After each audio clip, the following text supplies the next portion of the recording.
Anyone who signed up at the city clerk's office before 5 p.m. the Wednesday before the meeting can speak to aldermen about the topic they specified. Now, in the public discussion of new bills and resolutions, that allows you to give comments for aldermen to consider before they make a decision.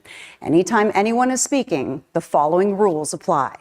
First, only one person should speak at a time. Please be respectful of the person speaking and hold your comments until it's your turn. Second, anyone speaking must do so from the podium and speak into the microphone. Third, you must first provide your name and address in writing to the city clerk before beginning your comments. These forms are provided near the entrance. You also must state your name and address to the Board of Aldermen using the podium microphone. Fourth, all comments should be addressed to the mayor and aldermen. Finally, all speakers have 5 minutes. A digital timer will show you the countdown.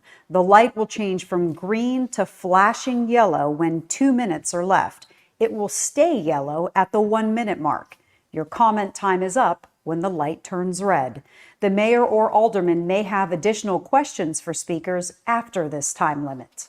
Occasionally, the board will invite someone to make a presentation at the meeting. This is only to give information to the board about a specific topic. These presenters will have no time limit on giving their information.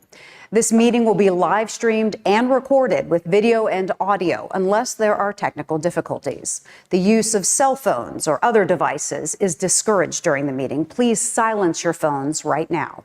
Again, thank you for being here and engaging with the City of Ozark. The meeting will begin shortly. Roll call, please. Alderman Aiken. Here. Alderman Campbell. Here. Alderman Galloway. Here. Alderman Hutchinson. Here. Alderman Metcalf. Here. Alderman Snyder. Here. We have 6 aldermen present. We have a quorum. Okay, thank you very much.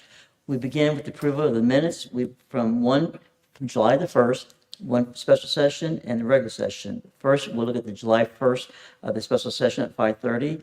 Are there any comments or any corrections that need to be made on the 5:30 special session minutes? Yes, sir. Alderman Campbell.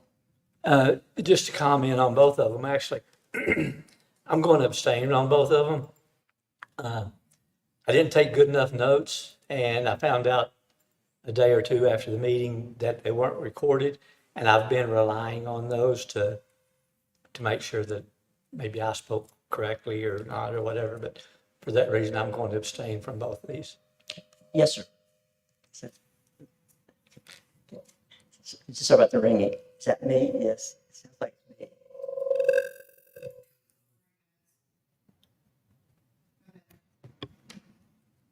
We'll try again. Sorry about that. Okay. Any other comments regarding this? If not, entertain a motion that the July 1st special session minutes be approved. So moved. Okay. Second. Second. Okay. The motion is that we approve the July 1st special session minutes. The motion was made by Alderman Galloway, second by Alderman Metcalf. All in favor of voting on the motion to approve the July 1st special session minutes, do so by show of hands. And one is the same. Okay. Abstention. Okay. Now we'll move to the July 1st, the 7 o'clock regular session. Any questions regarding these minutes, the 7 o'clock?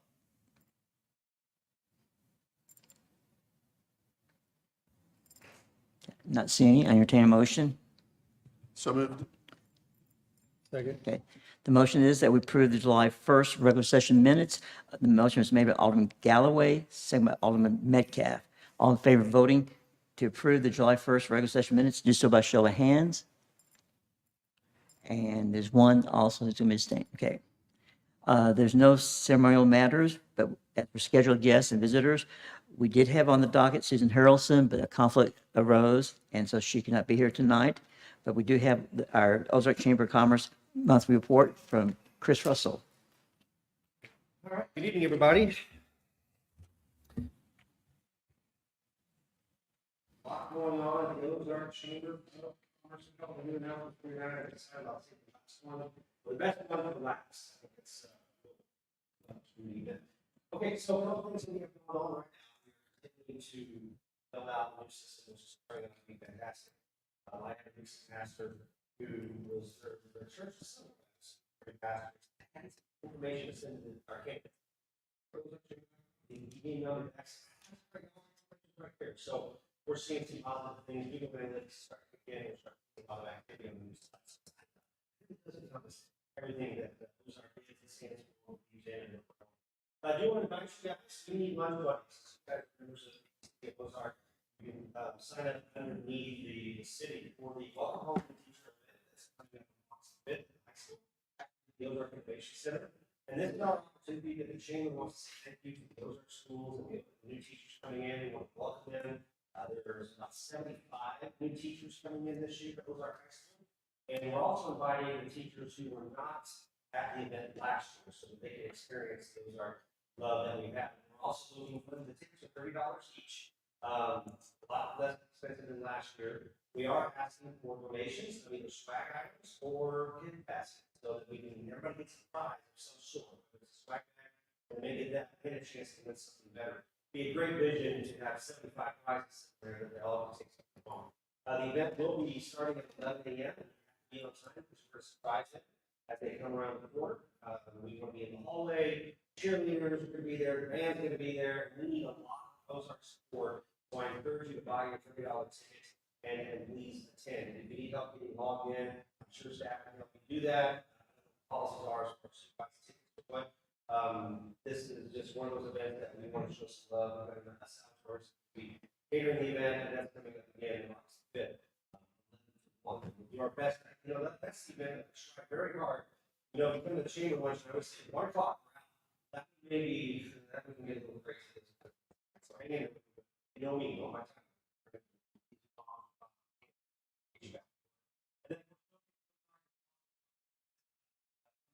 We're still selling that fruits.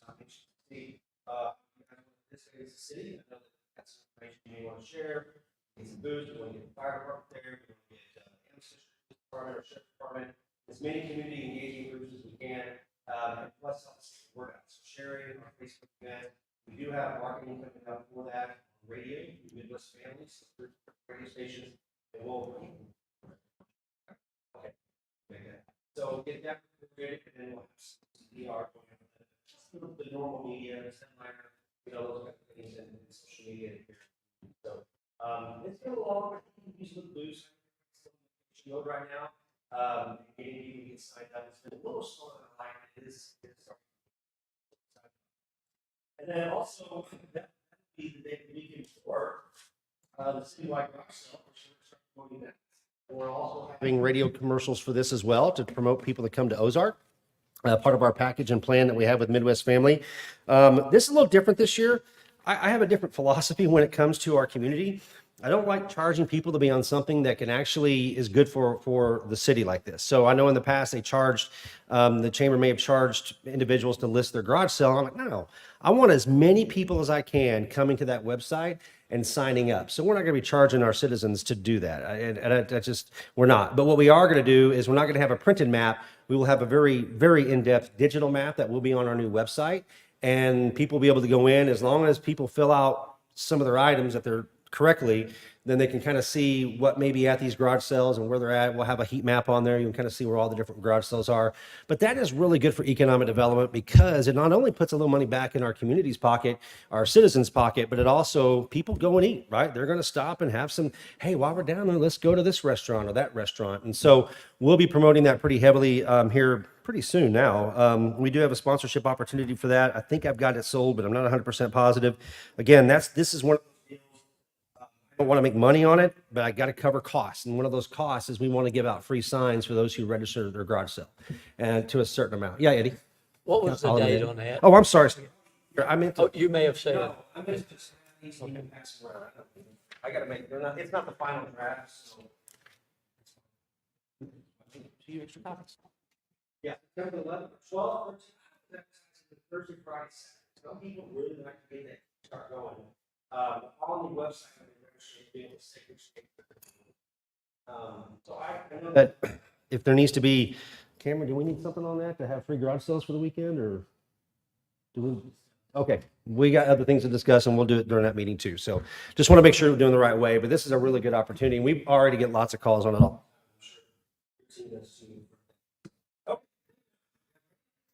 We have an official sponsor for the 59th annual Ozark Chamber of Commerce Christmas Parade.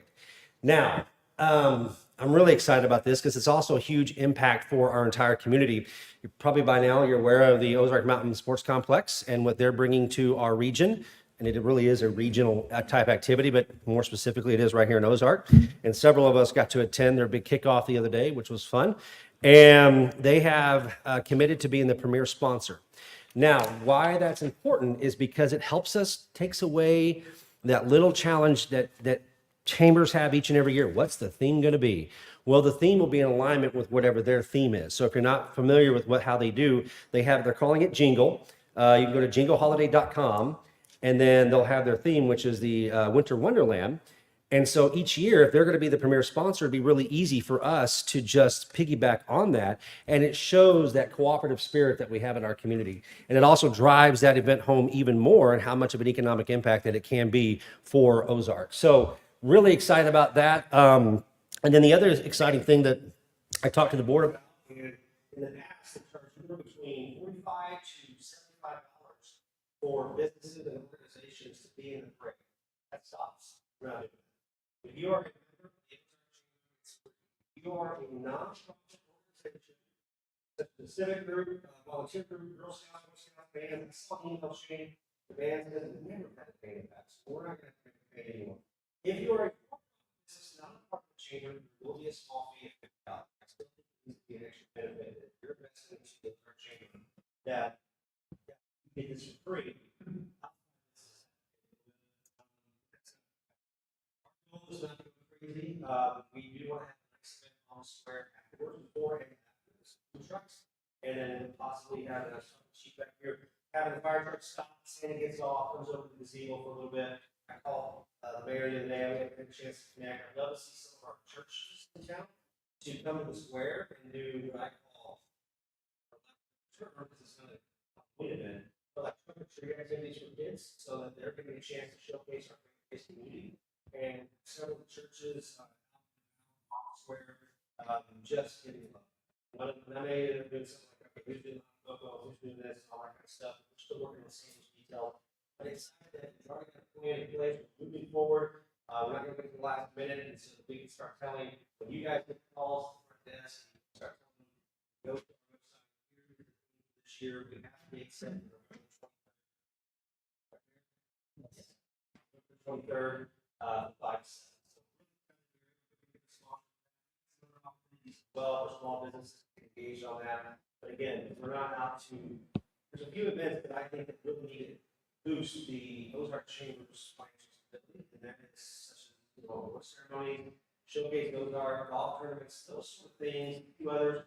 They're meant to help us put some money in the bank. There's no doubt about it. Events such as citywide garage sale and parade, the only one we have each and every year, that needs to be something that everybody can look at and go, okay, you know what, I can't afford to go to our city or chant or jingle.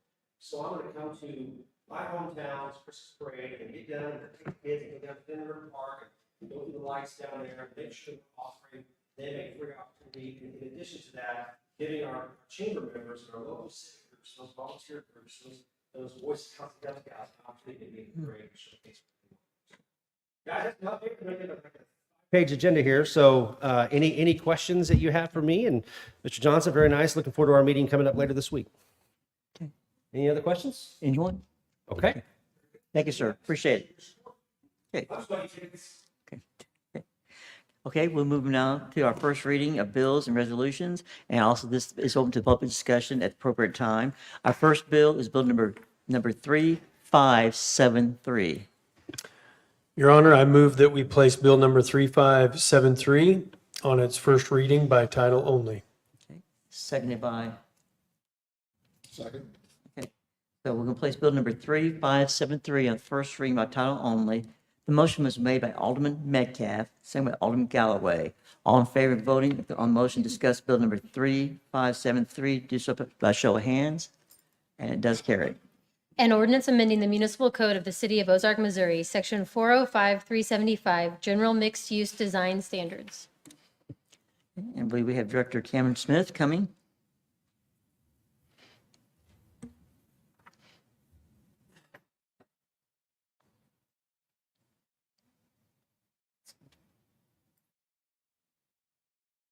Yes, that's probably fine. In recent discussions, we've been discussing about our general mixed-use ordinance. Initially, when this was drafted, residential could be a standalone use in this district. Following in those discussions, it had been determined maybe to propose some revisions that would note that residential shall not be a standalone use within a general mixed-use district.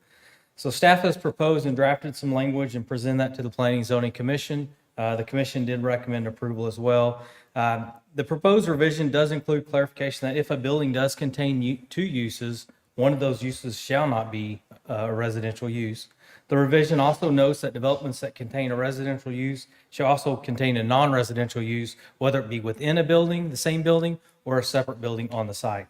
So that if looking on the slide, the two items F and G, the underlined and the stricken blue is what the revision is. So if it's a street level floor of a building that has two uses, that street level shall not be a residential use. So we're requiring that has to be like a commercial office space or so forth. And then following that, item G, developments that contain residential uses shall also contain non-residential uses, either within the same building or a separate building. Residential shall not be the only use within the development. So I think this two minor modifications does kind of clean up the concern we saw a few months ago to require residential uses as its only use on that property. Be happy to answer any questions. Any questions? I am not seeing any, so thank you, sir. This is the first reading. Is anyone here from the public who wants to speak in favor of Bill 3573? Okay, not seeing movement. Is anyone here to oppose Bill 3573? Okay, I'm not seeing motion, so I'm going to close the public discussion this time. One last chance for the board. Anybody has a question from the board? Okay, I'm not seeing anyone, so therefore, bill number 3573 be over for a future meeting. We're now going to move to bill number 3574. Your Honor, I move that we place bill number 3574 on its first reading by title only. Okay, seconded by, Second. okay. So we're going to place bill number 3574 on its first reading by title only. The motion was made by Alderman Metcalf, seconded by Alderman Snyder. All in favor to discuss bill number 3574, do so by show of hands, and that does carry. An ordinance amending the municipal code of the city of Ozark, Missouri, section 220-100, debris on property, effective failure to remove nuisance penalties. Okay, and we'll recognize Director Cameron Smith again.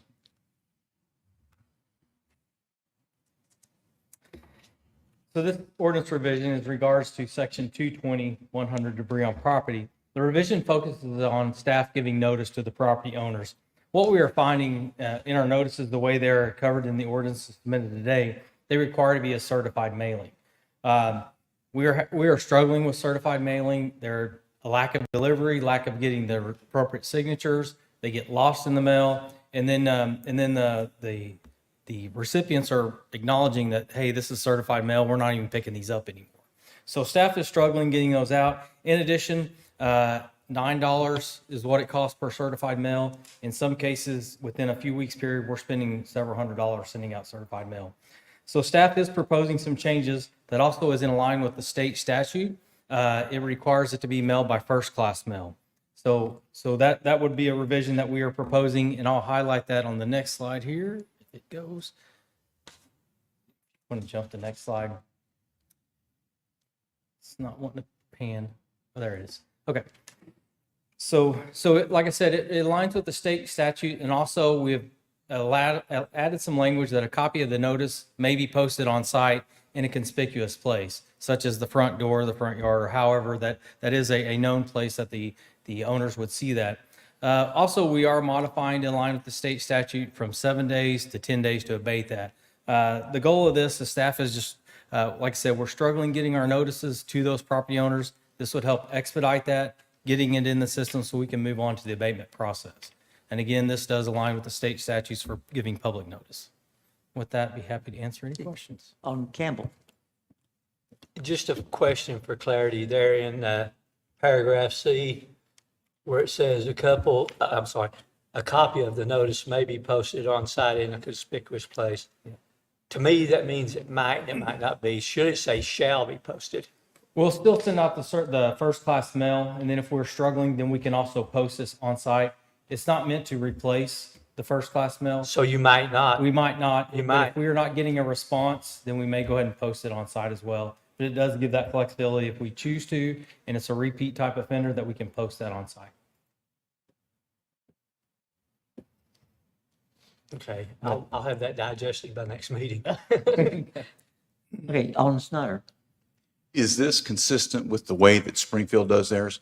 The way Springfield does it, they'll actually post it, and they'll post it in the yard, which I think is a very good idea. Yeah, the way Springfield does it, I mean, I don't know if it exactly aligns, but actually they post the notice, the fee, and everything on that. And we kind of looked at that, but this revision really is just aligned more with the state statute, reduces the cost of submitting the mail. But we did look at Springfield, but it doesn't completely align with that. Sure. And just out of curiosity, how much money do you think we have actually spent on certified postage?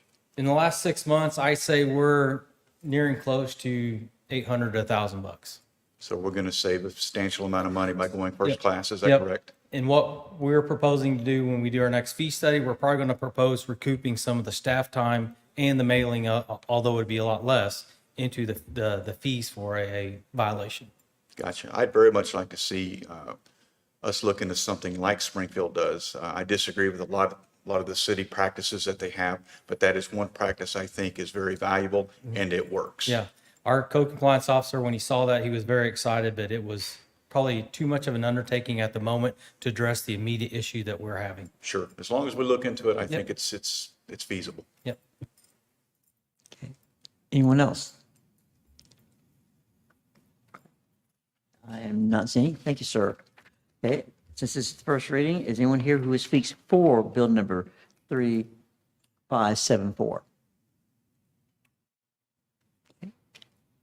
Anyone here who would speak against bill number 3574? Okay.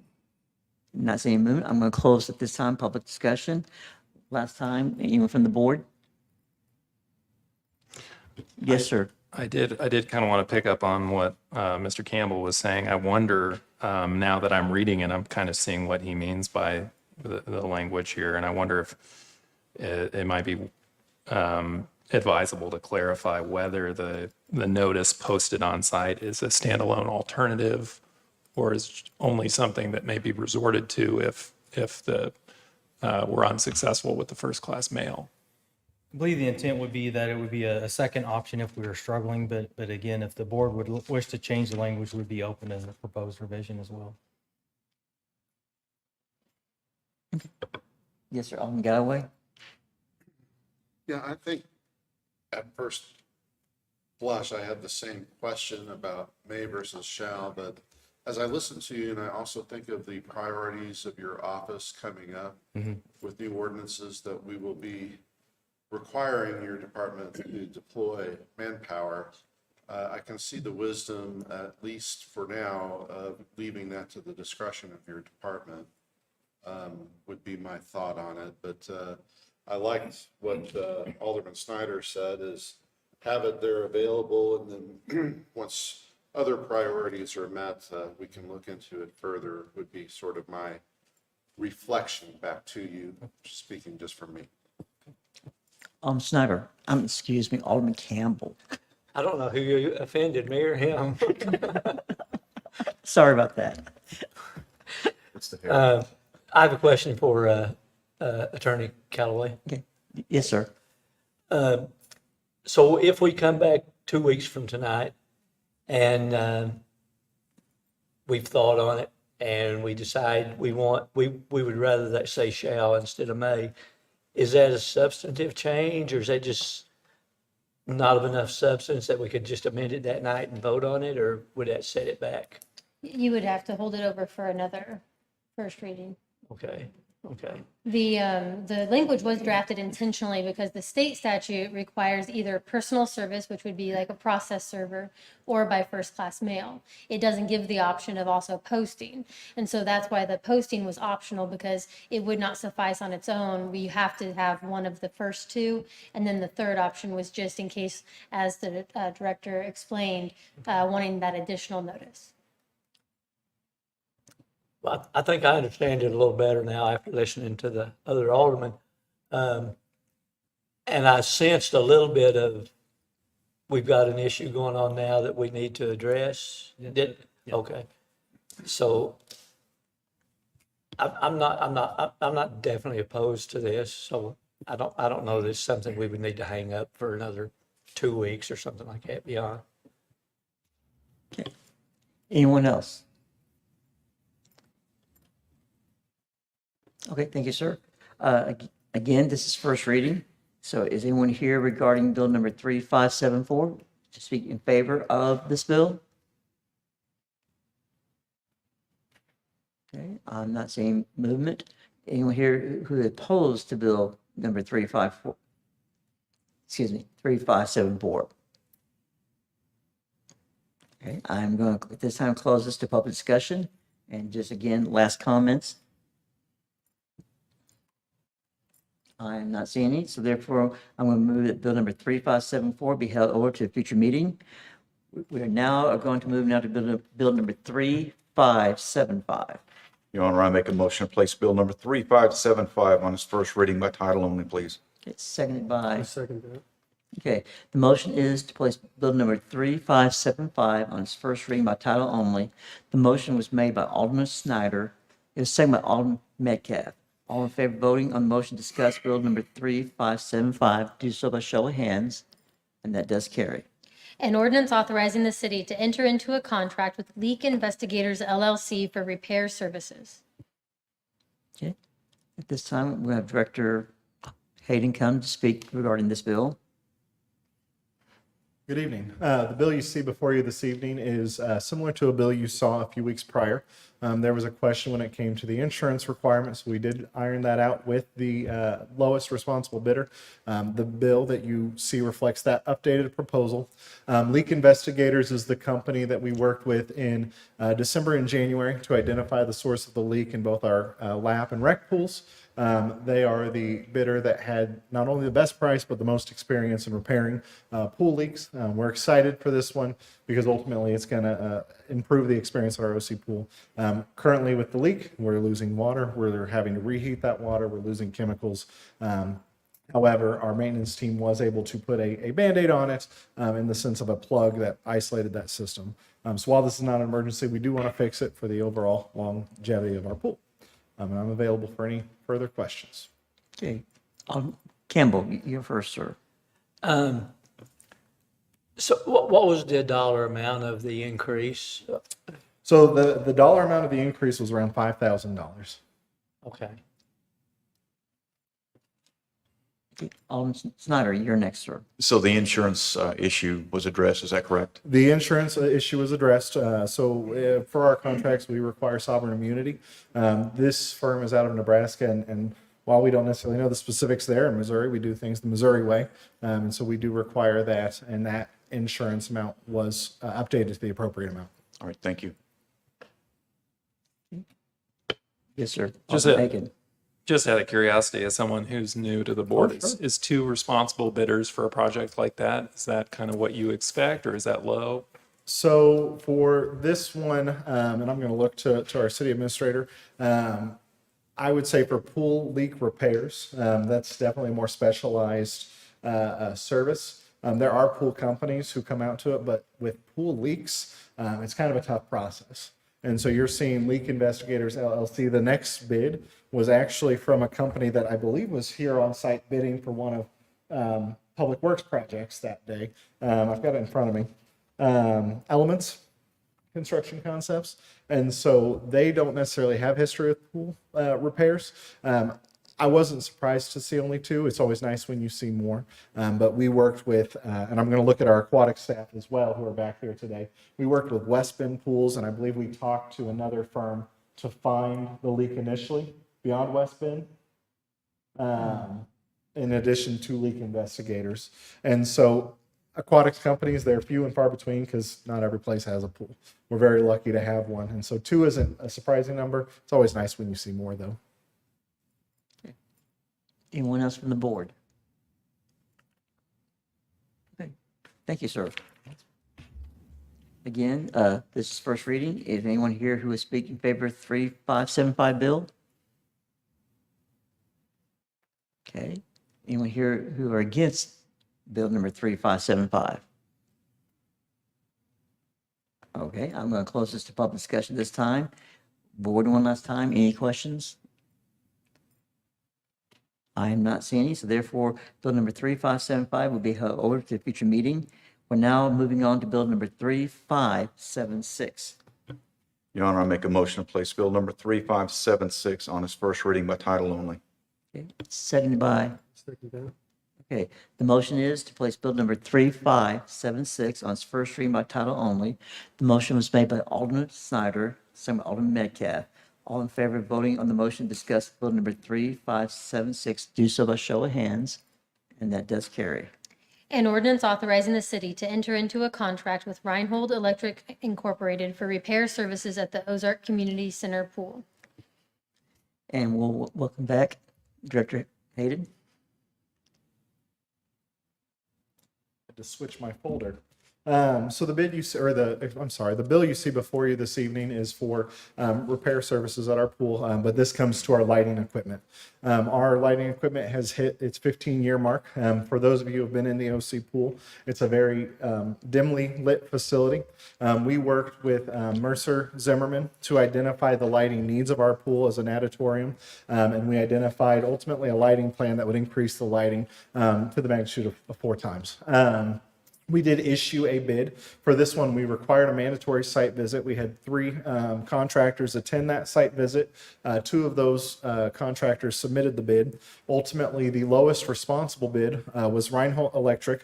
It was a very close bid, which just background for that. My understanding is when they're close, that's a good thing because you know that you've built the bid specs, you're getting a similar product.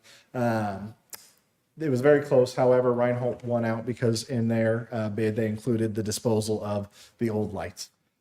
This evening, Kyle Snyder is here with Reinhold. If there's more technical questions, I can say that we've worked with Reinhold on other projects, and so to see them as the lowest responsible bidder was exciting because we know the quality of their work is good in addition to the price. But I'm here to answer any questions on the lighting at the OC pool. Alderman Snyder. Yes. This is the internal lighting in the pool, is that correct? This is the internal pool. Yes. Okay. Are there any safety concerns due to the fact that there's corrosion issues with this? So in our facility assessment, there was corrosion issues identified on some of the lighting. At this time, it's not a safety issue. However, if left unattended, I do believe that it would be. Furthermore, it's always going to be safer if you have better lighting. Our lifeguards are better to do their job when they're able to identify an issue within the pool. Again, that pool right now, I believe, averages at 8-foot candles. And my understanding is that the standard for an auditorium is 25-foot candles of lighting. And so I could not necessarily tell you what a foot candle is, but in talking to the experts, 25 is the goal. And I think I could tell you, I think that is the amount of light given off by a candle at a literal foot distance. So there's a fun fact for you. But 25-foot candles is the goal around that auditorium, and we're sitting at 8. So beyond just the corrosion issue, you could argue that for our lifeguards, it is a safety issue. And so we're eager to get this fixed at the same time as the pool leak. Okay, so none of the lighting fixtures have been compromised, is that correct? No, they are heavy-duty steel cables that are holding them up. We are looking at natatorium rated everything. So corrosion will be much less of an issue this time around. The board approved in 2022 the new Dectron unit, which has addressed a lot of the corrosion issues that you see there, but now we're dealing with the aftermath of potential years of inoperation of that, or maybe not in operation, but low operation of the Dectron unit. All right, thank you. Okay. Alderman Campbell. Could we get the gentleman from Reinhold? Is that right? Yep. Kyle, you want to join us?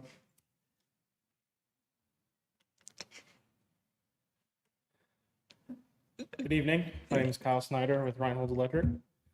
How can I help you? So I had raised this question, I think in 2022, whenever we were replacing the Dectron unit. Are you familiar with the term cathodic protection? On that, no, I'm not. Okay, No, okay, no, that's more of like a controls deal. okay, yeah. okay. Cathodic, it follows up to Alderman Snyder's question, and I won't get into the details, but it has to do with protection from corrosion Oh, of okay. metal items. So on that note, we plan on using stainless steel. All new conduit that we have to run for these lighting, we plan on in our bid, we put in there stainless steel fittings, compression fittings, wet rated locations for everything. So all new conduit we run for the lighting fixtures will all be covered. Okay. For Thank you. against corrosion. Okay. Thank you, sir. Any other questions from the board? We're good, thank you.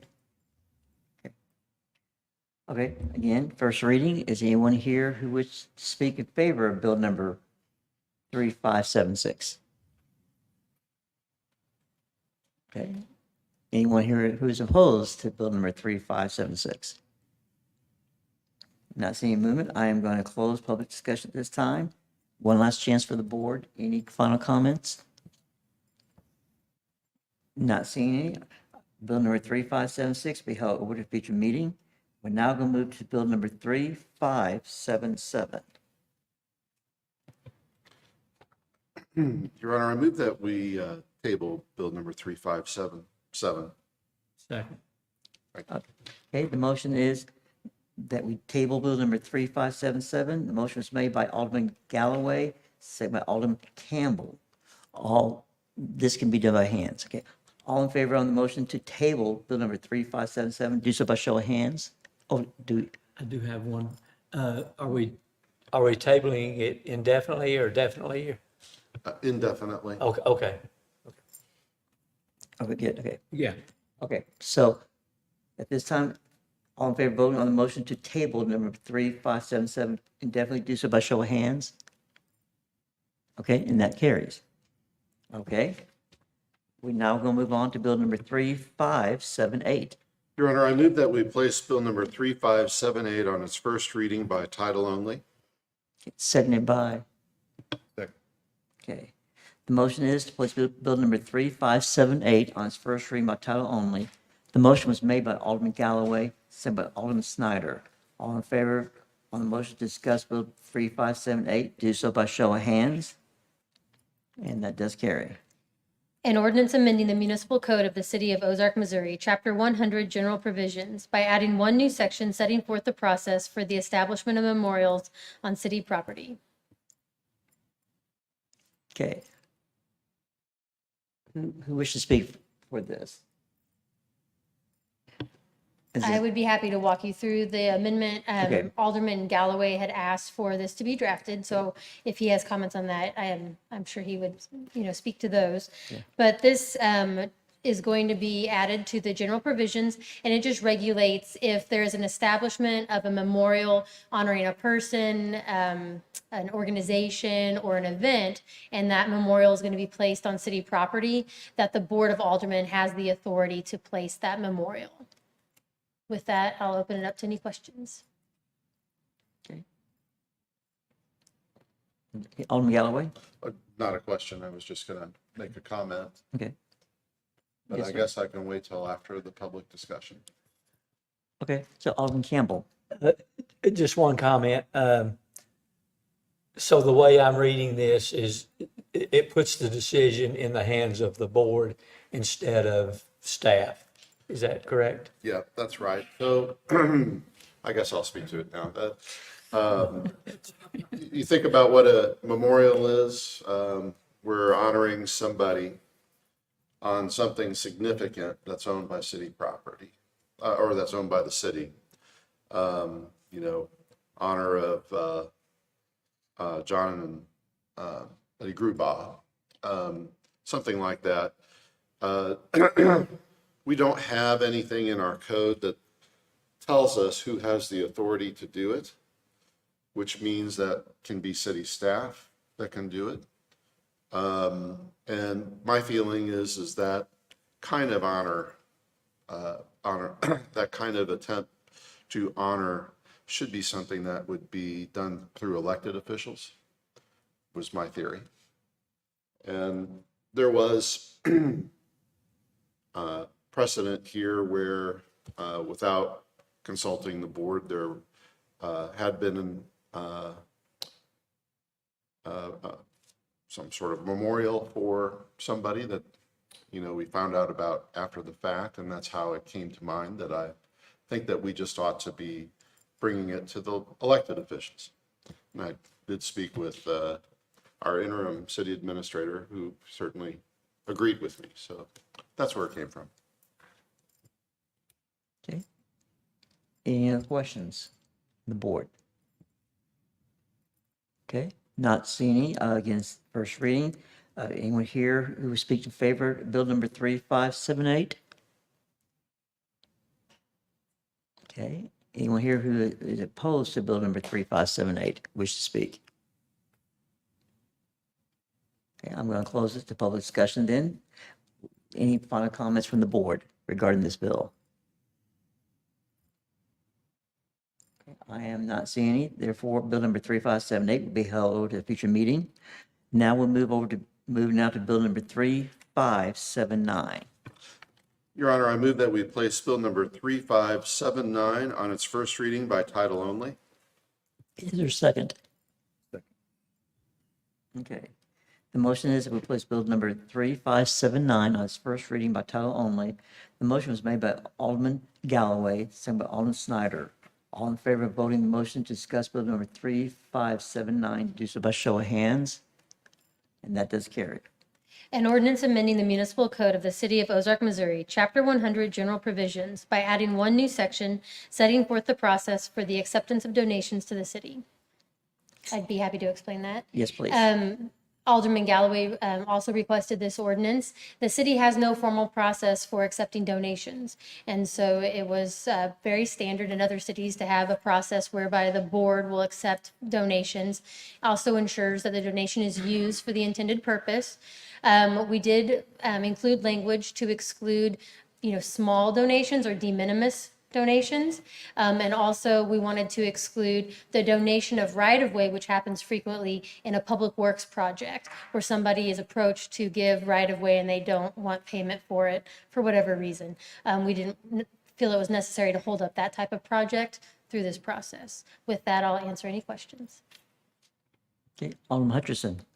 Just a question, could this not be resolved by having a policy in place instead of every gift having to come before the Board of Aldermen? You could adopt a policy. That would be an option. Presently, there's no policy or law. Other cities have it either in their charter or in their code. So I propose to put it in your general provisions in your code. You could accept it by resolution.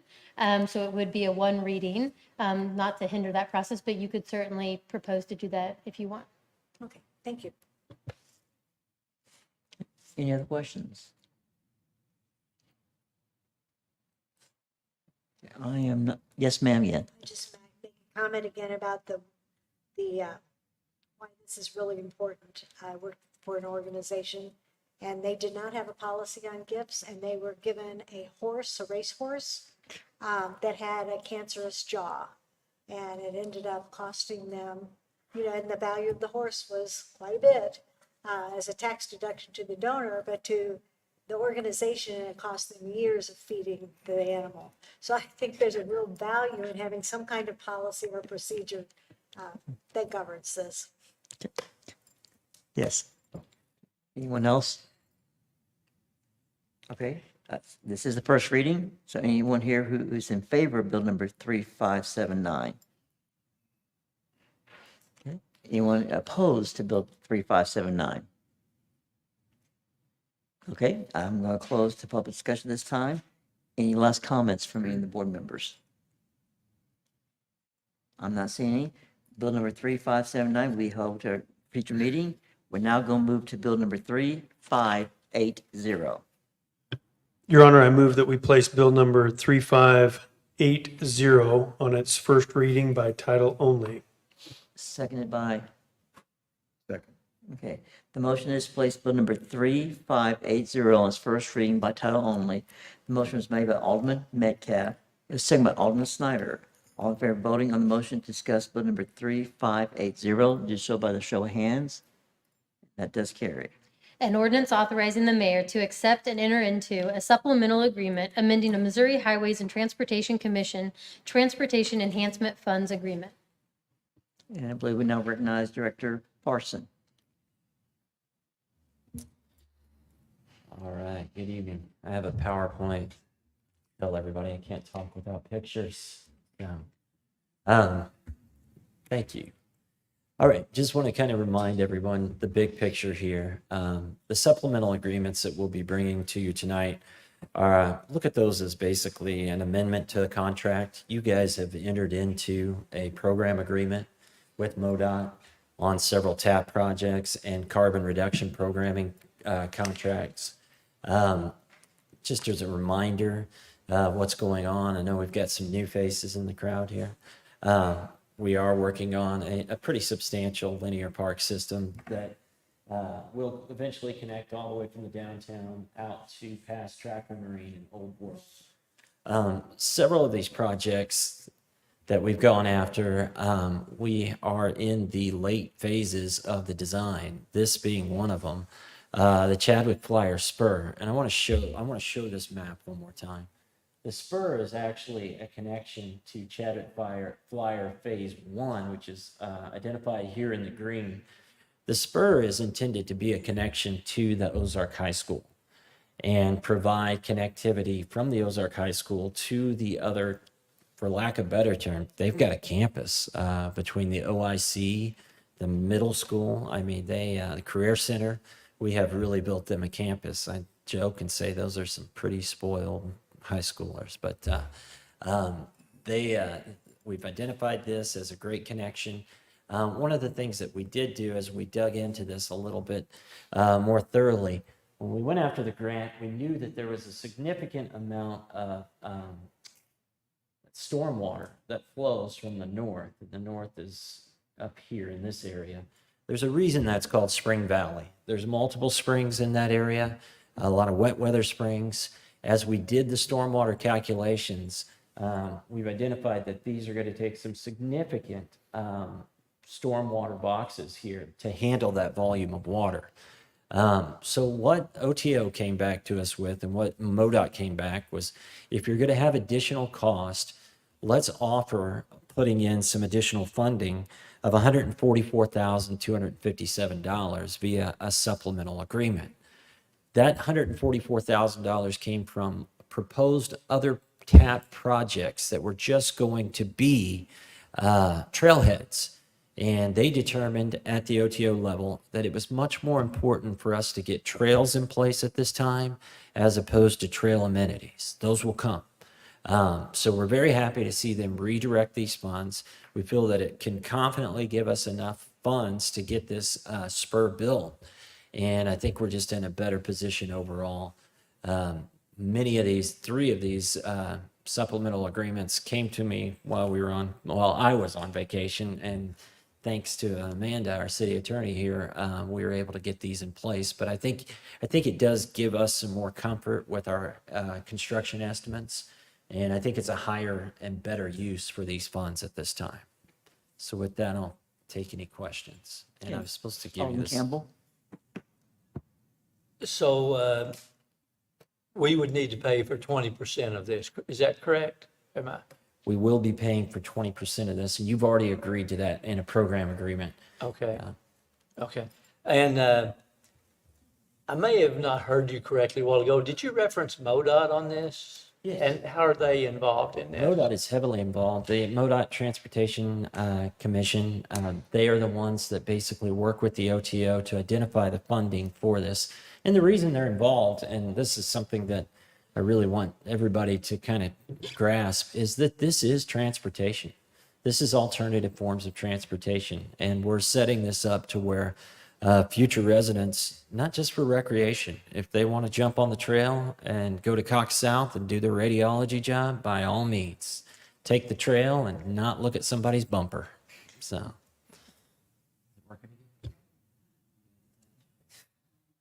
No, it's not.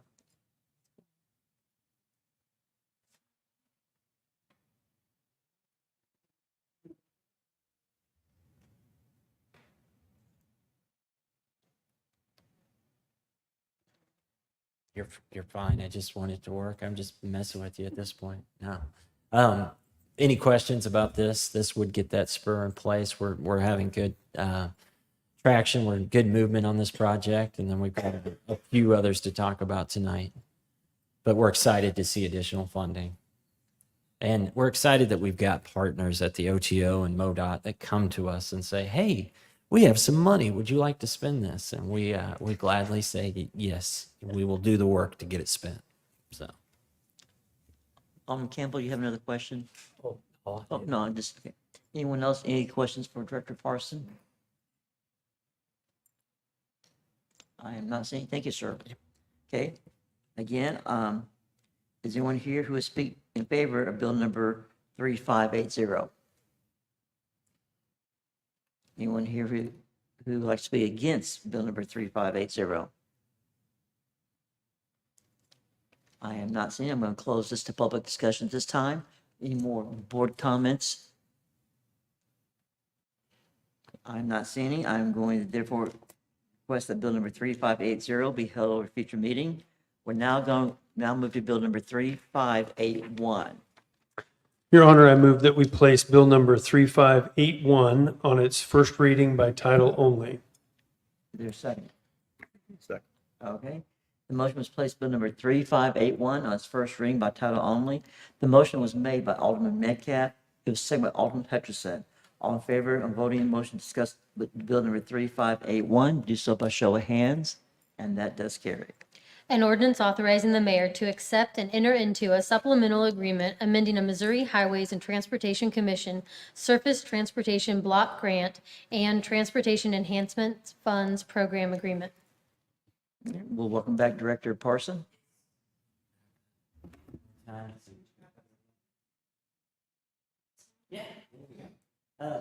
All right. Well, we had a little update on Tracker, phase 2 of Chadwick Flyer. We had a wonderful on-site meeting last Thursday morning at 8 o'clock before it got too hot. Met with our contractor, ESS, on site, as well as with the leadership from Bass Pro. There's a lot of logistics to figure out here, but I'm confident we've got a great team. Furthermore, this project has come in well under budget. And when MoDOT and our friends at OTO identified that this is over $200,000, almost $201,000 under budget, they highly recommended that we utilize these funds towards, next slide, this big project that we're tackling right now, the pedestrian overpass. As you all know, we put together multiple funding mechanisms to get this project in place. It was a combination of ARPA funding, it was a combination of the Department of Economic Development, and it was a combination of TAP funding. And having that extra $200,000 to put towards the pedestrian overpass just gives us a little more surety that we're getting this done. And hopefully it allows us to put those extra finishing touches on this. That is a draft rendering. You're looking at a rendering looking northbound. You can kind of see in the lower picture, you can kind of see the Creative Audio on the east side of 65. And then the upper picture there is just what you'll see as a pedestrian crossing over 65. This is an amazing project. We want to do it right. And I think $200,000 additional funding will help us make sure that we get this done right. Yes, Alderman Campbell. This is bike ped, correct? And not just ped. I'm sorry. This is bike ped and not just ped? That's correct. Bike and pedestrian. Okay. Yes, that'll actually be a 14-foot path across there. And I think you can see some bikers in the distance there, but maybe not. But yes, everything that we're building is bike ped. Any other questions for Director Parson? Thank you, sir. Thank you. Okay, we are still in first readings, and is anyone here from the public who wishes to speak in favor of bill number 3581? Anyone here who would speak against bill 3581? Okay, I am not seeing movement, so I'm going to close it to public discussion at this time. Any more comments from the board? Not seeing. We'll move bill 3581 be held at a future meeting. We're now moving to bill number 3582. Your Honor, I move that we place bill number 3582 on its first reading by title only. Bless you. Sorry. Is there a second? Okay, so the motion is bill number 3582, so it's first reading by title only. The motion was made by Alderman Metcalf, second by Alderman Snyder. All in favor of voting to discuss bill number 3582, do so by show of hands. And that does carry. An ordinance authorizing the mayor to accept and enter into a supplemental agreement amending a Missouri Highways and Transportation Commission carbon reduction program agreement. Okay, and one more time, Director Parson. Yes. So this one's simple. They came out to us and again emailed and said, "Hey, we've got the opportunity to get an additional $50,000. It's almost like an incentive if we get this project obligated by September 1st." I can assure you we're going to do everything in our power to get that done. But in order for us to be eligible for that additional $50,000, we needed to enter into the supplemental agreement. So we want to get our ducks in a row and we want to get that $50,000. That's the goal. So. Okay. Any questions for Director Parson regarding this bill? I'm not seeing any. Thank you, sir. Okay. For the last time, for our first reading, anyone here who would speak in favor of bill number 3582? Okay, I'm not seeing motion. Anyone here who is opposed to bill 3582? Okay, now I'm going to now close it to public discussion. Last chance for the board. Any more questions? Alderman Campbell?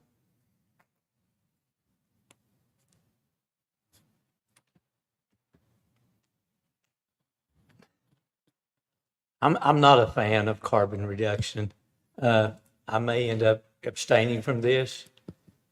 If you look at one of the stickers on the back window of my truck, you might understand why. I was born and raised in coal country.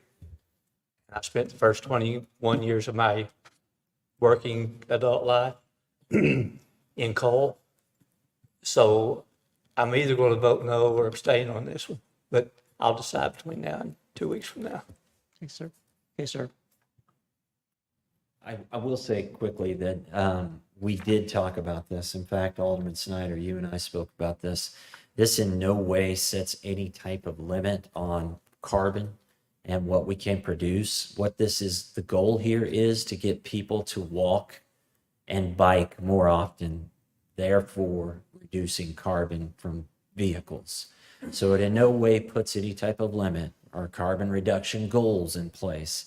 It's just kind of the, it's the program name that they've utilized. Typically, we use TAP funds, Transportation Alternative Programming.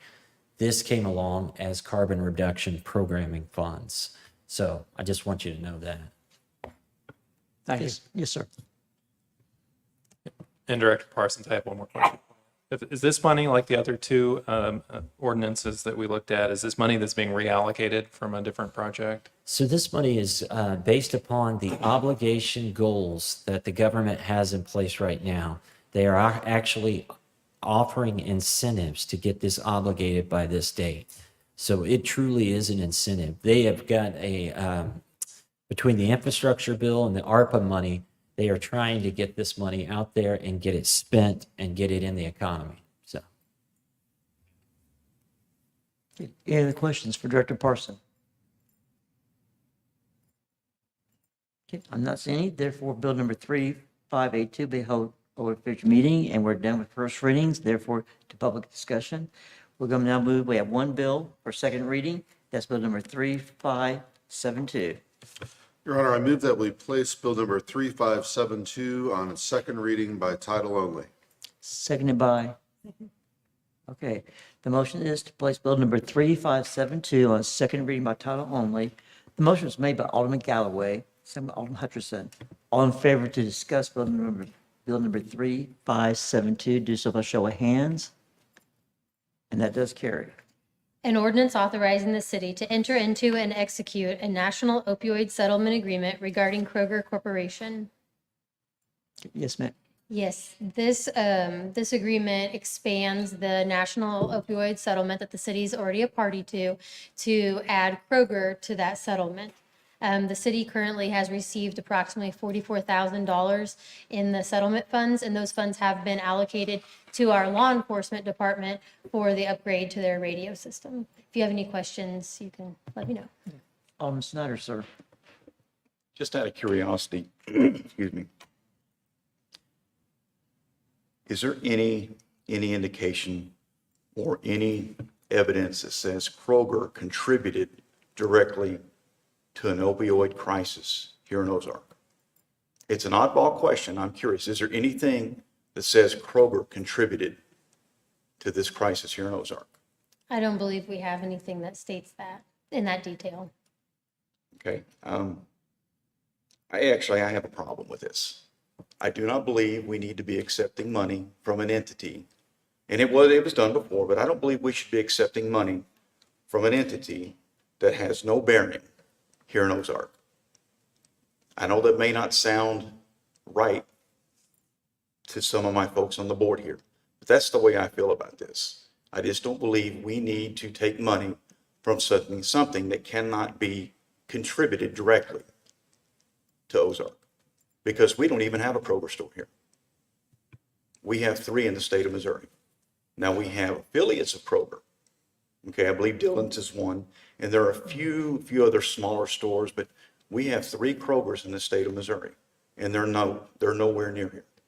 So that's where I stand with this. Okay, Alderman Galloway. I hope I can talk you off the stand, and here's how. The agreement here was made between Kroger and the state of Missouri. Okay, so Kroger was represented by attorneys. State of Missouri is represented by its Attorney General's office. And Kroger had done something wrong. They had done something wrong. They had participated and profited from the opioid epidemic. And that epidemic hit Missouri hard. And that's why they were brought to the table. And Kroger wasn't wanting to give away any money. They were settling a case that the state of Missouri, through the Attorney General's office, had. And it was part of a more comprehensive settlement, as best I understand. I'm certainly not an expert. But Kroger's lawyers would have gone through each phrase at the pace of $800 an hour to make sure that that agreement was something that their company could accept. And the state of Missouri, of which the city of Ozark, we're just a subdivision of the state of Missouri, included us into the agreement. Now, whether or not that was provident or not, I understand we don't have a Kroger here. But, you know, that office is an elected statewide office that works for the taxpayers, including us here, our people here. And they had negotiated in this provision that allowed every subdivision that participates to accept funding from the settlement. And Kroger, with their advice of their lawyers, said that was okay.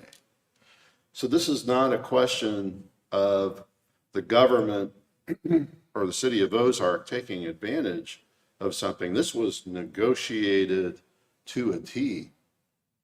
Those attorneys understood exactly how this was going to work and where this money was going to go to. My concern, you know, is there's not a principle at stake, Because if we're trying to protect anybody, we're trying to protect an organization that committed a wrong to all of us. And they paid a price for it, for doing that. And our taxpayers under this agreement get the benefit of it. And that means in a county where we are struggling to maintain all of our services like we ought to be doing, we got something for our taxpayers. But we didn't get it.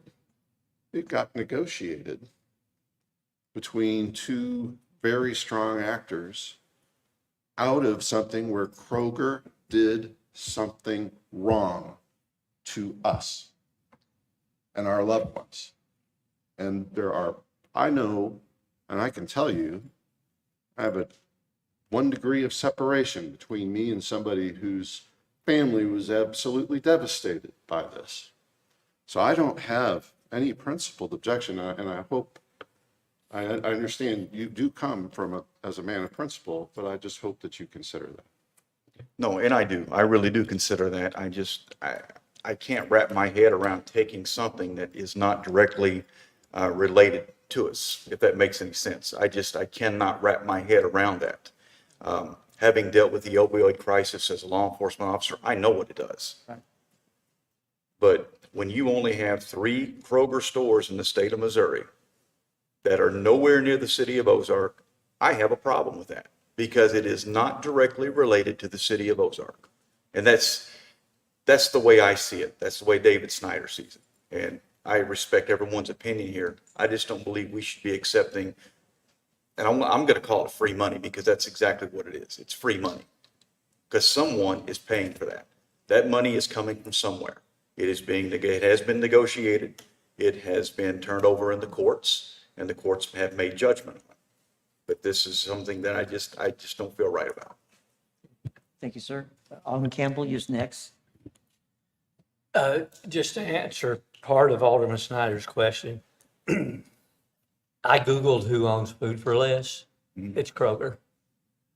So Kroger does have some affiliates, some type of connection here. Now, I realize that doesn't go against the principle of what you're saying, and I don't totally disagree with what you're saying, but I just wanted to point that out. Thank you, sir. Yes, ma'am. Just also a comment, there may not be a Food for Less in Ozark or a Kroger in Ozark, but that doesn't mean that we haven't felt the ramifications of people who are abused by that and maybe lived here and got the drugs or whatever there. And so I think we probably have had some criminal activity here because of that they would be partially responsible for. So just because they didn't buy it here doesn't mean that we haven't felt the impact of it. Sure.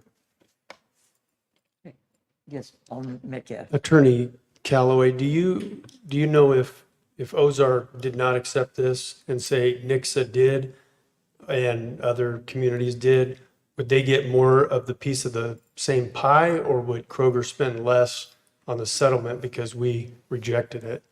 I don't know the settlement to that detail. I know that our allocation is based on our population, and there are some materials that I included from the Attorney General's office that give a report on how that is allocated in the municipalities and counties that are participating.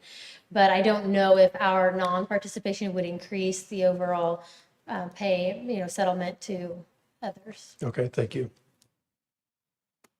Okay. Any other questions from the board? Okay, I am not seeing any, so Move to enact Bill number 3572 as ordinance number 24-052. is there a second? Okay. The motion is to enact bill number 3572 to become ordinance 24-052.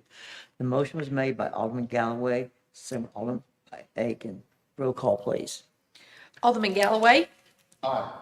Alderman Snyder. Nay. Alderman Aiken. Aye. Alderman Campbell. Nay.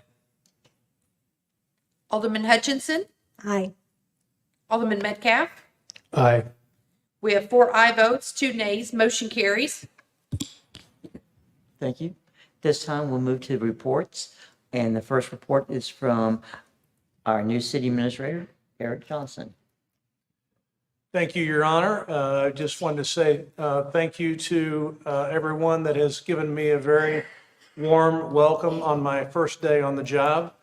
And thank you for not having a 3-hour meeting tonight, as this happens to be my wedding anniversary.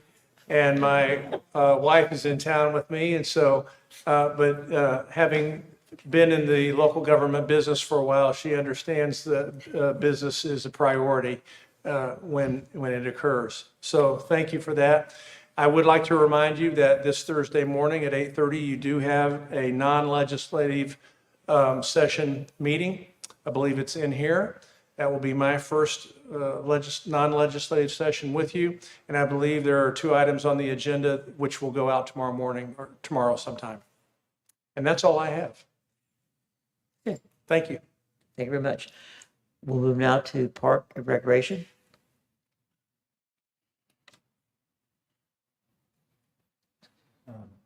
My written report is available. I won't keep you all too long. I do want to put a note in front of you guys with our ribbon cutting for Garrison Springs. So if you all would, on your calendars, mark August 20th. The next time we have a parks report, it will be the night before the ribbon cutting, there on August 19th. And so make sure you note in your calendars, August 20th at 11 a.m. We will be opening Garrison Springs to the public again, kind of wrapping up that first phase of the project. I believe we are going to be talking about Garrison Springs a little bit more in depth on Thursday at that non-legislative meeting. We won't go too far into that. Ultimately, our park staff is continuously working out there, and then every time we get, I use the phrase toad strangler this evening, but one of those massive downpours of rainstorms, our park staff is out there cleaning up trees or cleaning up mud. Every time I feel like the Finley River Trail gets cleaned up properly, it floods again. And so they're working hard. You're going to see a lot of our program reports. Sports are starting up for fall sports. But ultimately, I'm here if you guys do have any questions for me this evening. Any questions for Director Hayden? Thank you, sir.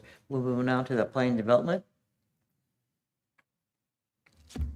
Yes, a few additions and highlights to the staff report. The Historic River District is celebrating the Ozark's birthday, August 2nd, 3rd, and 4th. They do now have their special event permit, so look forward to that. The Onward Ozark Corridor Study is out for its final virtual open house, so be sure to review that, feedbacks and comments, and then that will close on July 28th. As Mr. Russell had commented about the Ozark Mountain Sports Complex, they had a large announcement. That's really exciting for the city of Ozark, and looking for the opportunity for that to what it might bring to the city. We have had some follow-up conversations with Burger King. They have been coordinating their demolition. They have scheduled a pre-construction meeting with Public Works and our department later this week. They're right now looking at the existing utilities and evaluating that. Jersey Mike's still underway under construction. They had a hood inspection today. Not quite sure how it came out, but hopefully soon we'll see a new restaurant facility there. And then the last highlight, the Torgerson building here on the square, they have submitted building plans for review. We submitted comments back just on the building specifically. We met with them this morning. They're planning to resubmit to address those comments soon. In addition, staff has been continuing to coordinate and facilitate a conversation between them and the neighbor to look at the site replat of the property there and the site utilities. With that, I'd be happy to answer any questions. Any questions for Director Cameron? Thank you, sir. We'll move on now to finance.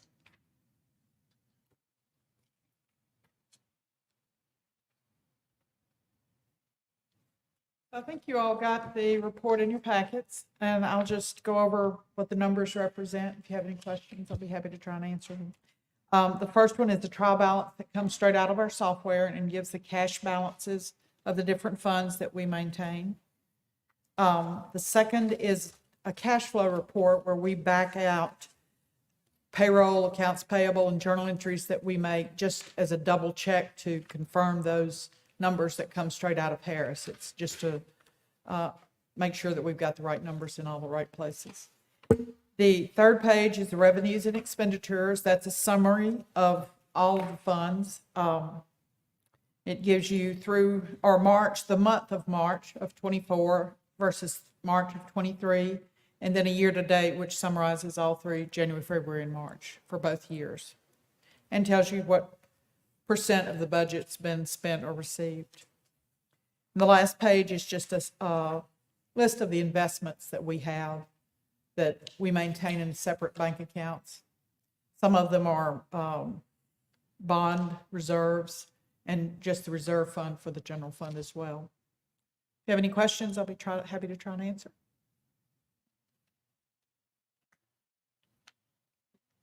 Yes, Alderman Galloway. How are we doing? I think we're doing fine. We're maintaining our cash balances, and our revenues and expenditures are, for the most part, following our budget. So, And in reading these reports, how do we get to that conclusion that we're doing okay? if you look at the revenues versus expenditures page, it was the third page I talked about. You can pretty briefly go down that percent column. That's the quickest way to tell. When you look at revenues, we're at 25%. And this is the first quarter, so 25% would represent pretty close to the first fourth of the year's money. So that's a good way of telling. If you look at the total spent, we've only spent 14%. Expenditures are a little different because we've just this week written checks for the property and casualty insurance and the workman's comp insurance, which were our annual, we write one big check a year for those for the most part. So when that hits, it'll hit for the whole year. So it might distort that number a little bit. It might not land exactly on 25% like the revenue did, but it would still give you some idea. If we're at 14% now at the end of the first quarter, that's not bad. So. And on the revenues versus expenditures, that 14% figure is where? If you look at total under expenditures, under the 101 general fund, you see we have the revenues as one line item, then expenditures is general admin, police, streets, law department, and total, and that total is 14%. So that's the total expenditure percent for the general fund. The water fund total expense is 19%, but again, they have some projects going on, and we may finish those projects. We may pay for those projects in the first 6 months or 3 months of the year, and at the end of the year, we might not have that expense. We'll incur that expense at the early part of the year. And I haven't researched that, but that is an example of what would happen. Same thing with the insurance, like I told you. Forgive me, I'm just going to say it back to you just to make Okay. sure that I understand. You're at revenues versus expenditures, and the first column says 101 general fund revenues. And then under that, it has what you talked about, expenditures, general admin, police, streets, law department. And then it has totals of the figures, but a total of the total value of the money, I guess that was received. The 800,000 is expenditures. Is expenditures, okay. Right. We've received 934. Sorry, go ahead. We had received 934,000. Gotcha. And then you go 4 columns over and that's 14.02. That's the 14% you were Right, the referring to. 14% of the budget. Yes, sir. And the budget meaning over the entire year. So what you're saying is 25% would make up a quarter, and we're well below that at 14%. In expenditures, yes, sir. All right, thank you. Uh-huh. Yes, Alderman Campbell. I've got 2 questions. The first question may involve 3 different departments, but or directors or whatever. On the sidewalk buyout program, we have done away with, or we are in the process of doing away with the sidewalk buyout program. No? Now, I'll have to defer to Jeremy. That's the money that we have at the bank, so are Well, we continuing to collect that? Yes. so we're still doing sidewalk buyouts? I thought I had heard, I thought I heard at a meeting, not just on the street, that we were no longer requiring. I may be confused with stormwater buyout. About 5 years ago, we changed the criteria for what would qualify for a sidewalk buyout. Okay. We make it we encourage builders to build sidewalk when at all possible. Okay. But there's certain instances and qualifying factors that we do still have that sidewalk buyout. And then we take those funds and use those in that same ward to try to increase the connectivity. Okay. For the sidewalks that are existing. Maybe I dreamed it. Maybe. I thought I'd heard that I thought we were phasing it out because it was causing difficulties. It was difficult to control, or so, I don't know. We revised it so that we would be more in line with state statute. And, Okay. Yeah. We revised it a few years ago to make sure that we were taking into account some Supreme Court precedent that changed how you could spend those funds. And so that's why we're spending it close to where the money is applies. I think that might be what I heard, but I totally misunderstood it at the time. Thank you. Can I do another question? Yes, sir.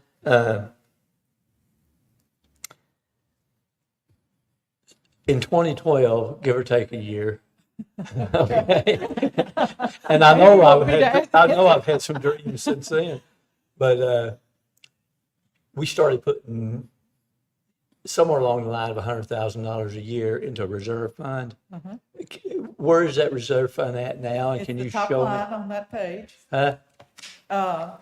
So the general fund reserve? General fund reserve, Okay. $1.7 million is what's in there. Okay, that And answers some that years question. we've continued to put anywhere from $100,000 to $400,000 in there. Okay. It varies. The only time I can remember, and I'm not writing this on stone or anything, that we've used any of that money was to help pay off the LCRA loan. We did Okay. pay that off a year early with some Okay. of that money, but the council would vote if we were to use any of that. Okay. I know whenever we started that, or actually prior to starting that fund, when you go back to '08 and whenever the economy, I guess, wasn't good, we really struggled as a city with funds at that time, best I remember. And whenever we got back on track, if you want to say it that way, that's just something we started doing. And I'm glad to see that it's still going on, or at least there's $1.7 million in Yeah, there. right. Okay. Anyone else? Thank you, ma'am. Next, we'll have our Captain Hill come for the police report.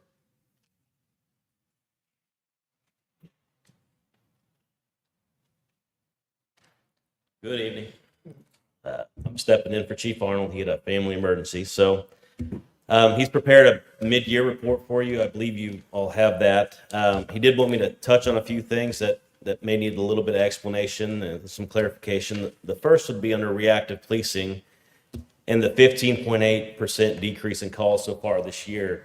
What that can be attributed to is new technology that Christian County 911's implemented. It allows for them to pinpoint what the 911 call is better than just dispatching it as an unknown 911 or a 911 hang up. So that technology has done really well as far as filtering out what's a police call, what's a fire call, what's a medical call, and it's given us a decrease in calls for service so far this year. So that has allowed us to increase our proactive policing, which you'll see in those numbers with a 12.4% increase in traffic stops and a 29.9% increase in arrests attributed to drug arrests and DWIs. Some of the highlights for 2024, as you know, we were reaccredited this year at the beginning of the year. It's always a huge thing for us. It's a big undertaking, but it's also something we're extremely proud of, and we will continue to do that. The next cycle would be 2026. We probably will we'll probably do our reaccreditation in January 2027, kind of like we did this year. As you all know, we're also in the middle of a remodel. That's going well. It's created a little bit of a working space issue, but it's going to be fantastic whenever it's done. We're excited about that. And our staffing's good right now. We're getting ready to hire. We hired 3. They start Monday. We have 2 that is in the police academy that we've sponsored. And that leaves us 1 more to fill so far. And then we have 1 non-sworn position that we don't have the space for. Once we get the space for after the remodel, we'll be able to hire that spot. So, does anybody have any questions about what was provided to you from Chief Arnold? Yes, Alderman Hutchinson. Under the proactive policing, I see 110% increase in drug arrest. Yes. That is huge. What's that attributed to? That is primarily from our overnight crew, and we did a few things this year with the schedule for overnights, which made it a little more appealing for proactive police officers to work that shift. And those guys go out and they work all night and they seize large amounts of drugs on a pretty regular basis. So due to the call volume on overnights, which is quite a bit lower than during the evenings and during the day, they're able to go out and proactively look for drugs and criminal activity, and that's obviously shown here with that increase. But they're doing good work. They're out working hard. Anyone else for the captain? Thank you, sir. Thank you. I just have a comment. He doesn't need to stay Oh. there, but I had last week my first interaction with the police department on a personal level. And I can say that I was amazed at the work that they did. 2 of the officers, Officer Jackson and Officer Rogers, were the 2 who were helping, and they were patient and kind and businesslike and professional. And it was really a great pleasure to have that encounter with them and see how they act within the public. They calmed the situation, and then Officer Rogers, later that night, after we got back from the hospital, we had a Ukrainian boy staying with us who's English, doesn't have much English, and he was involved in a bicycle car accident. And he doesn't hardly have any English, but Officer Rogers came to our house to make sure he was okay, to make sure we were okay too. But the boy just stood there and he was in amazement because his interaction with police officers is not positive. It is, you avoid everything you can. He's been in an orphanage since he was born in the Ukraine, in Lviv. And the only words he said were, Officer Rogers gave him a medal for bravery. And the kid said, stunning.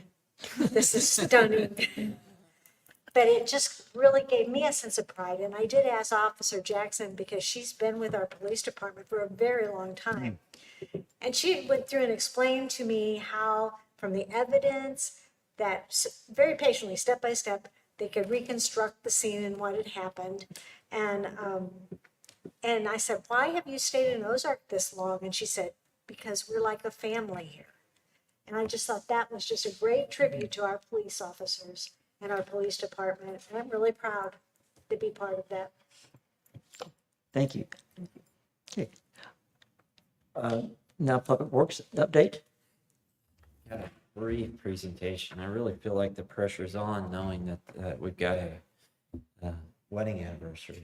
So I will fly through these 98 slides. Oh. Oh.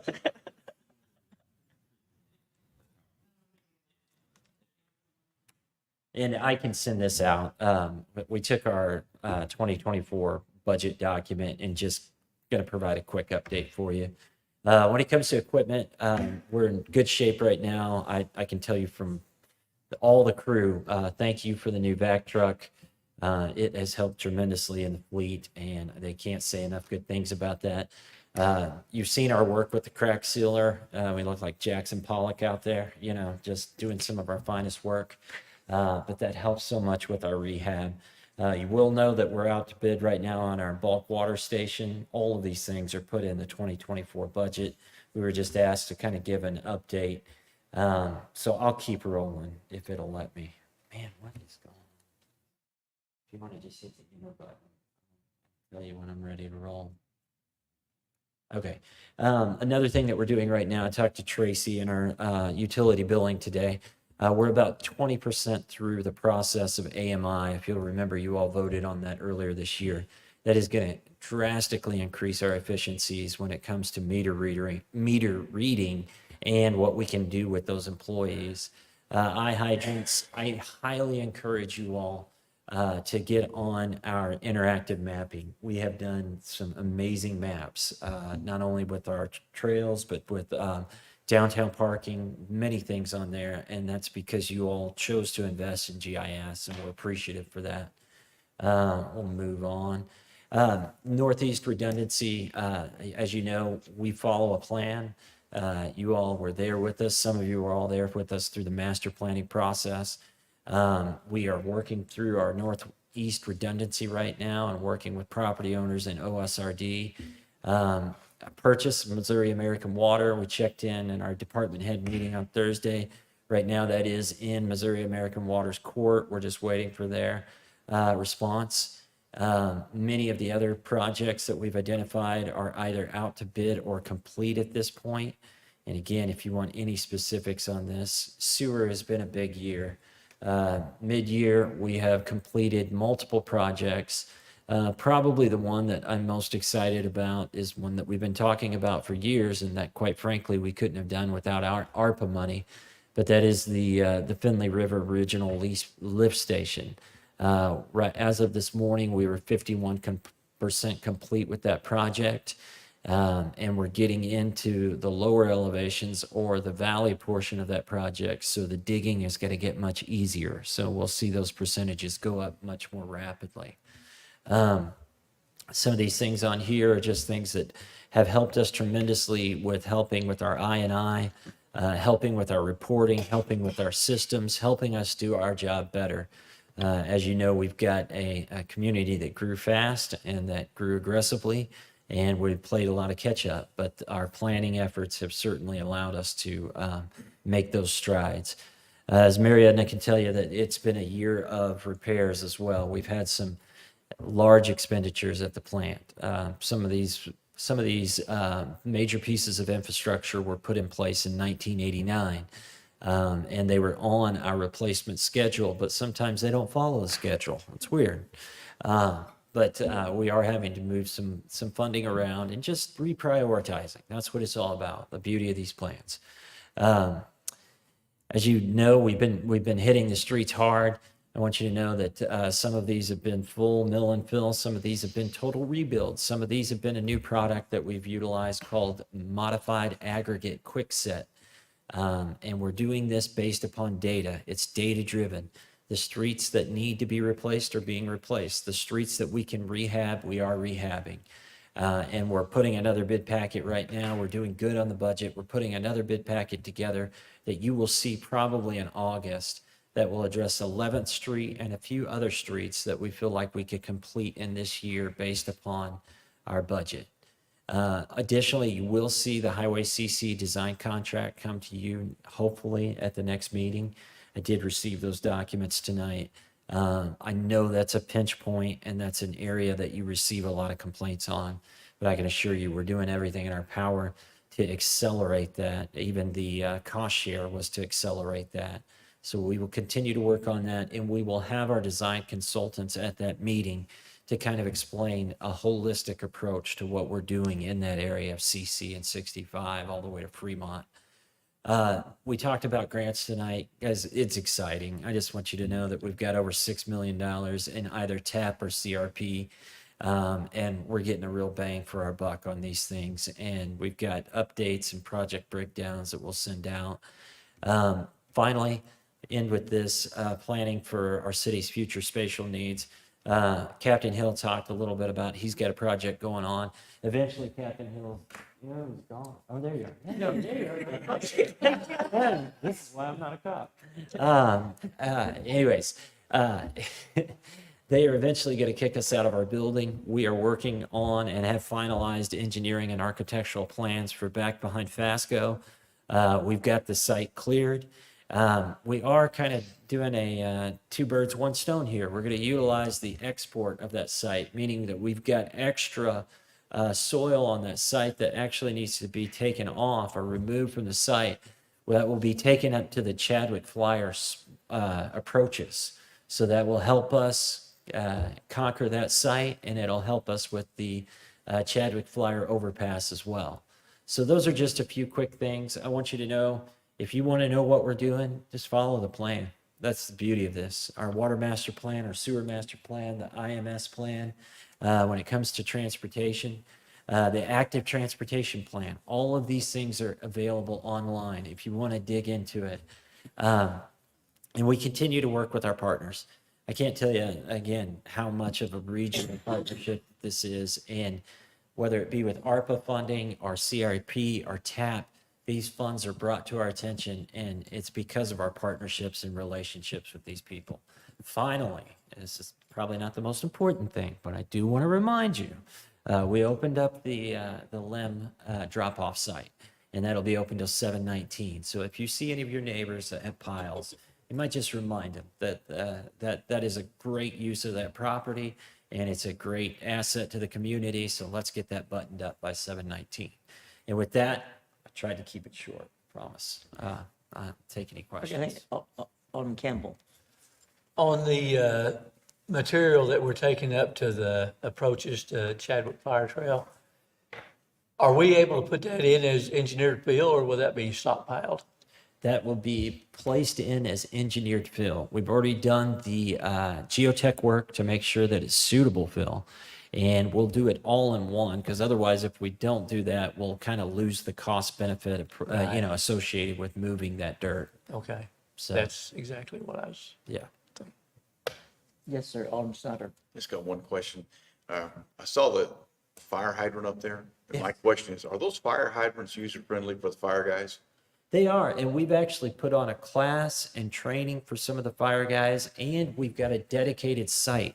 So if they want to practice, we've got a dedicated site down at Fasco where we open that up to them. And all they have to do is tell us how much water they use so that we can track that with water loss. So working closely with them. Okay, appreciate it. Yeah. Any other questions for Director Parson? Thank you, sir. Thank you. Okay. Any final comments from the board? Okay. We have one more thing. As we welcome our City Minister, Eric Johnson, we're also going to be saying goodbye, though, to our interim City Administrator, Ben DeClerc.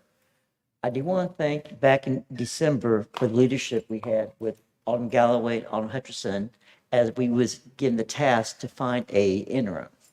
And I appreciate their leadership and what they've done, and very thankful for, well, Ben DeClerc, because I mean, to me, has been the perfect interim.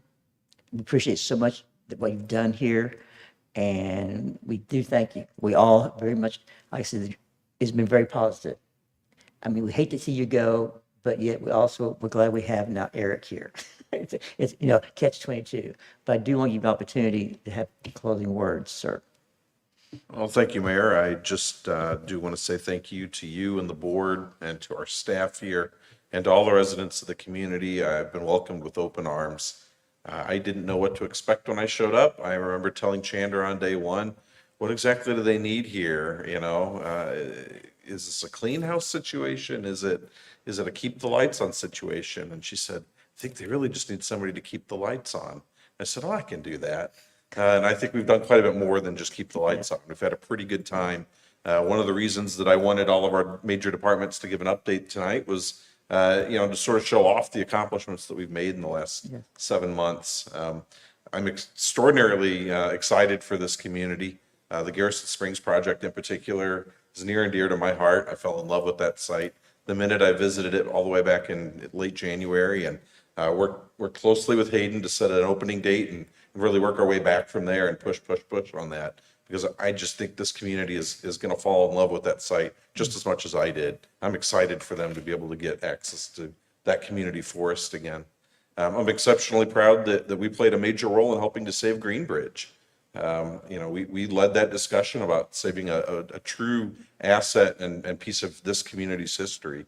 And I'm excited that the county committed the funds to move it to their new site and to preserve it so that future generations can see just how neat, that piece of history is. So, as I said, I've had a blast working with the staff. I'm really going to miss them. I'm going to miss all of you. And I'm going to miss the community. And I look forward to visiting in a year or so and, getting to walk or bike across the flyover and visit Garrison and see the community and how it's continued to evolve. You're in good hands with Eric. I can say that with 100% certainty. I'm excited to see the job he's going to do for you as well. So thank you very much. Thank you, sir. Okay. If no final comments, is there a motion that we adjourn? Is there a second? Okay, the motion to adjourn was made by Alderman Snyder, second by Alderman Hutchinson. All in favor, do so by show of hands. And we are adjourned.